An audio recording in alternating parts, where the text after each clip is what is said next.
রথযাত্রা উপলক্ষে আমরা হায়দ্রাবাদের একটি সুন্দর জগন্নাথ মন্দিরে চলে গেলাম চারজনে মিলে।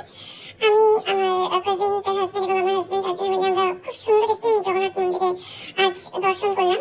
তো এখানে দেখছি বাইরে অনেক ছোট ছোট মেলা বসেছে, মন্দিরের বাইরে ঢোকার মুহূর্তে দেখলাম, এবং ঠিক তার পাশে এখানে খুব সুন্দর তিনটে রথ সুন্দরভাবে সাজানো রয়েছে। তো চলুন আপনাদেরকে রথগুলো একবার সুন্দর করে দেখিয়ে দিই। এখানে তিনটে রথ সুন্দরভাবে দাঁড় করানো, এবং এখানে বাইরের ছবি কিছুটা তোলার পরে আমরা আস্তে আস্তে মন্দিরের ভেতরের দিকে যাচ্ছি। তো ভেতরের দিকে ঢুকতে গিয়ে দেখলাম যে এখানে এটা হচ্ছে মেইন দরজা, এবং আরো অন্যান্য তিনটে দরজা আছে মন্দিরের ভেতরে।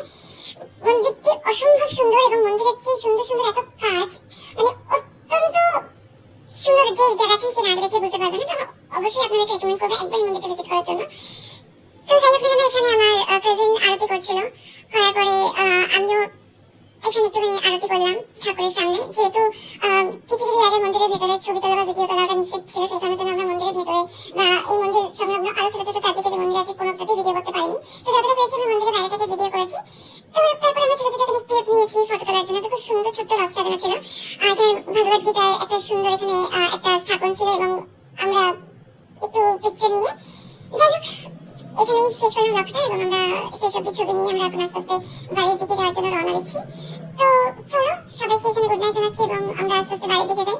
সবাই ভালো থেকো, সুস্থ থেকো, এবং অবশ্যই আপনাদেরকে বলবো আপনারা যদি হায়দ্রাবাদে থাকেন